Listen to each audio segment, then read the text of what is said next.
Las Vegas home star, and welcome to Chris Garcia, the conservative American. What a beautiful, beautiful weekend it was. Absolutely fantastic. I had a beautiful Christmas with my wife and my friends and my children. It was just absolutely gorgeous. Wonderful weekend, beautiful weather here in Las Vegas. I ate way too much. I probably put on 5 pounds. My wife, Cian, made an absolutely fantastic Christmas dinner. I hope that your Christmas was half as good as mine. But of course, it's just a blessing to just wake up surrounded by your loved ones, because we lost so many loved ones. Everyone has. Everybody has experienced loss. And so it is fantastic to wake up on Christ's Day and look around and see your loved ones, your spouse and your children, your parents, your grandparents, and the rest of your family. It's just such a blessing to wake up on Christmas Day. I don't always like to talk about my religion, but just to me, Jesus Christ is my Lord and Savior. He is my brother, and I celebrate his day. And I woke up like I always do, praying, but I said a special prayer of thanks for him, because he died on the cross for me so that my sins can be forgiven and I can be Father one day when my time comes. But with that being said, I want to send our special Merry Christmas, even though it is a little bit late, to all of our troops. I wish them Merry Christmas on the last show Friday, and I'm wishing them Merry Christmas today. I know it's tough being away from your loved ones on the holidays, and just be safe and please come home. You are always in our thoughts and prayers here at Radio Tribune. With that being said, I want to talk to you about a few things going on in the country. One of the main things is the marijuana laws that are definitely going state by state. They have made it legal in California, legal here in the state of Nevada. And it's going to be very interesting to me how law enforcement enforces the laws on the marijuana issue. Here in Las Vegas, you have some casinos that will allow patrons to smoke in their rooms while others will not. Also, as far as driving under the influence, we know how it is with alcohol, but how will they judge how a person is impaired if they're smoking marijuana? How will they know if they're still high? Will there be breathalyzer tests to detect if a person is high off of marijuana? How can you determine if somebody is transporting or bagging for sales and personal use? There's so many confusing issues to me. Me personally, I am torn on the issue. I understand its medicinal purposes, its medicinal values, as well as the money financially it can bring in to each state. A lot of states are just billions of dollars over budget. The economy is sinking in a lot of states. And I know as far as law enforcement is concerned, bringing money into schools, bringing money into businesses opening up that have to do with marijuana, they'll also be paying state taxes. It can be a very lucrative thing as far as reaping in the benefits of, people having to have licenses to have marijuana with, medical marijuana cards. People have to pay for those, and so on and so forth. You can see the taxes and the money that could possibly be brought into each state. But me personally, having dealt with addictions in my own life and getting over those things years ago, it's hard for me to understand how the financial aspect of it is going to benefit when you have children, which will have even more access than they already do to marijuana. I think that it's going to be a slippery slope, and we don't need any more impaired people on our highways and on our streets. And I think marijuana, unlike alcohol, is going to be even more difficult to determine whether a person is impaired. Are they sleepy? Are they tired? Is it the effects of marijuana? When is the last time that they use? Things that are so easy to be determined if a person is drunk under the influence from alcohol, where they just have to take a test, where they have to do a breathalyzer, where they have to get out and walk. You can easily detect whether a person is under the influence from alcohol. I think it would be that much harder to detect whether a person is under the influence of marijuana. How much can they smoke? How much can they use? What is the determining factor on whether they are high, whether they're under the influence, or whether they're just using it for medicinal purposes, or, how much can a person use? There are so many questions and so many laws that I think could be very blurry. I think that these are things that should be thought through state to state, county to county, and definitely I hope that they are thought through across the United States of America before we make them law all over the country. It's going to be very, very, very difficult uh, for them for law enforcement to enforce the laws, of medical marijuana. It's going to be very, very, very difficult. Um, I also think that it's going to be very hard for law enforcement. What are they going to tell the people that they have already incarcerated? People that have been locked up for years, as far as transporting marijuana across state lines and so on and so forth. It's going to be very, very difficult to look at those people and determine why are they locked up? Why were they incarcerated for so many years of their life away from their families? And yet now that you're going to say that it's legal. I think that that's a very difficult thing to do. I thought for many things, there have been many points in my life where I believe that a lot of drugs are going to be made legal eventually. And I think marijuana is just the first of, I think, many drugs that in the future could possibly be legalized.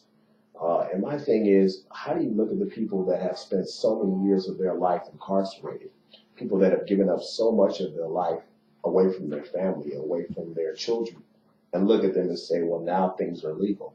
I know you can say where they weren't legal at that time, but some of those people are saying, hey, I was using this drug for medical reasons. I was smoking marijuana for medical reasons, whether it be cancer or cataracts or whatever, and just for pain. And it was medically helping me. I wasn't using it as an addict. I think a lot of these people have a grievance. I mean, I think that prescription drugs is the biggest problem that this country faces, not marijuana. I don't personally believe marijuana should be legal, but I do understand the argument against it. I do understand the financial benefits. I do understand the medical benefits. So while I don't myself personally believe it should be legal, I understand the other argument. But I don't think that marijuana is the biggest problem in this country. I think prescription drugs are.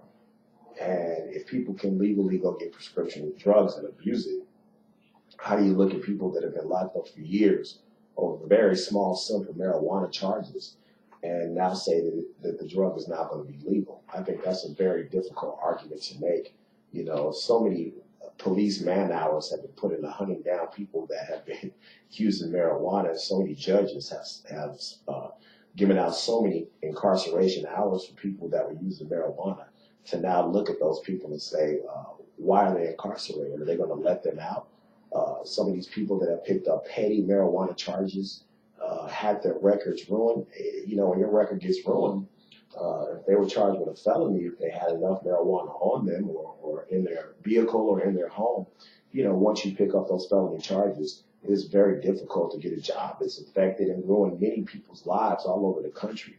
And now you're going to turn around and say that that is legal.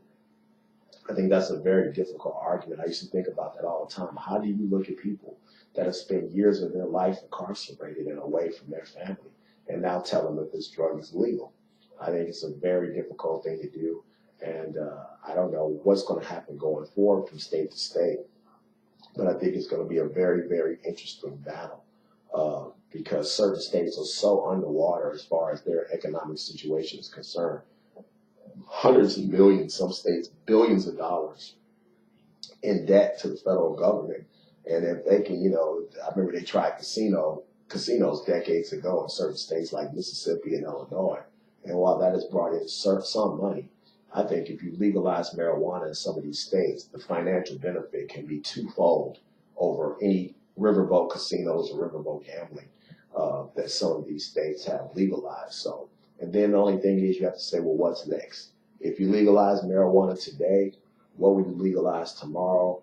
And what's going to be the legal age?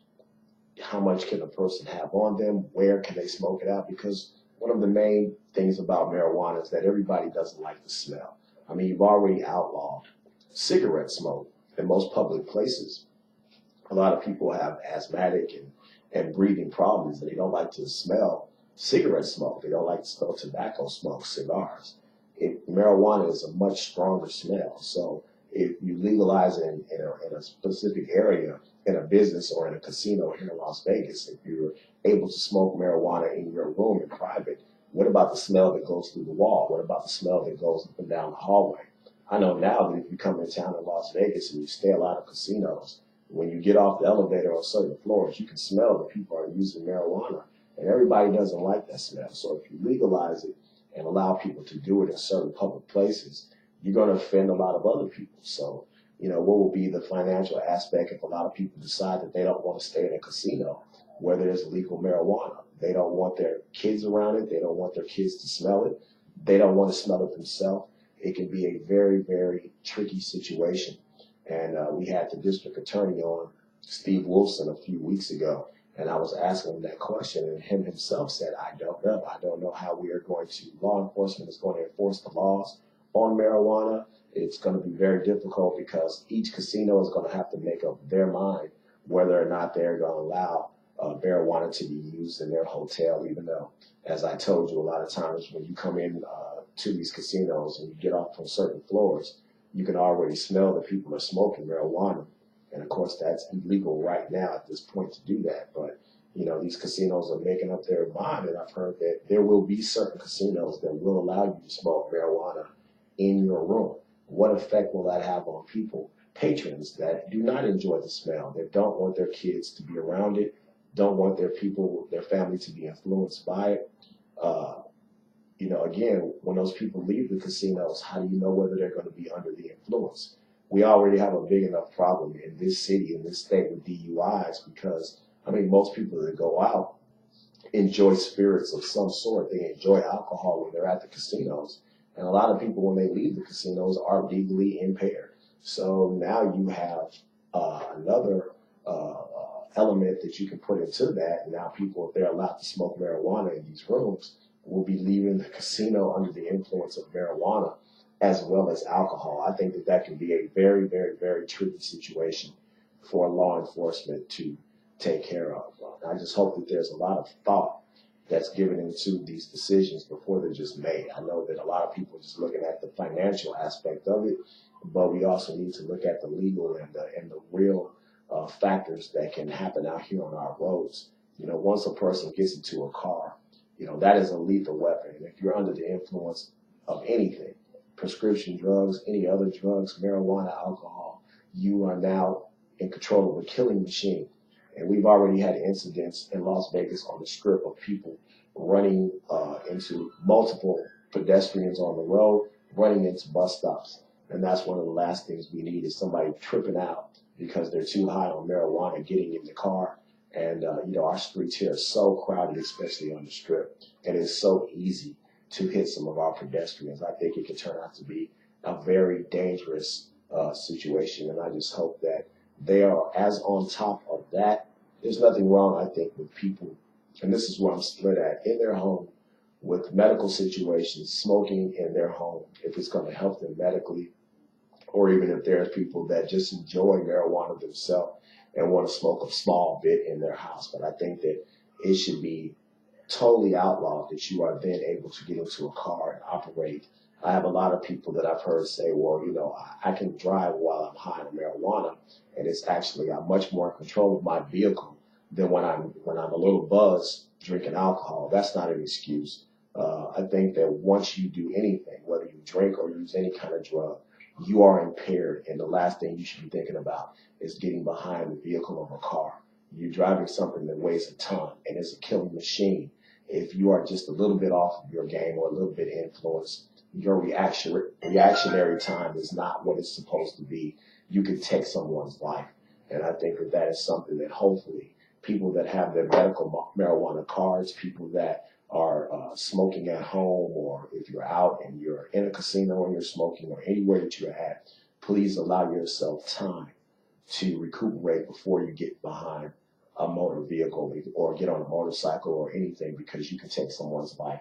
And I think that, you don't want to mess up your records. You don't want to get a driving under the influence. So please, I hope that people out there that even have legal marijuana cards, medical marijuana cards, recuperate before they get behind a motor vehicle, because you could take somebody's life out there, and that's something that you would regret for the rest of your life. I want to thank you for watching my show today. I'm always going to talk to you about interesting, hard-hitting subject as this. I'm split on the marijuana issue. I understand the finance that it can bring into your city or your state. I understand that. But please understand people that have lost their lives to people that have been under the influence of drugs or alcohol. You have to understand where those people are coming from and what they've gone through. They're never going to get their loved ones back. And it is so easy for a person to get into a car and think that they're under the control of their situation, but they are impaired. And you don't want to do that. And just take time at home. Go to sleep. Take time to recuperate. Do not get behind the vehicle if you are influenced by anything that you think that can impair your driving. I want to thank you for watching. I will be on tomorrow from 1 to 1:30 following Face the Tribune with the legendary Rolando LaRosse. I am your host, Chris Garcia. Thank you for watching. I will see you tomorrow. And once again, watch us later on YouTube along with Face the Tribune. We will be up. And tomorrow I'll be on from 1 to 1:30 Pacific time. You can call in and talk to me live or Rolando LaRosse, 702-983-0711. Thank you so much for watching. God bless America. God bless our troops all over the world. And Godspeed to the President-elect Donald Trump. Thank you for watching.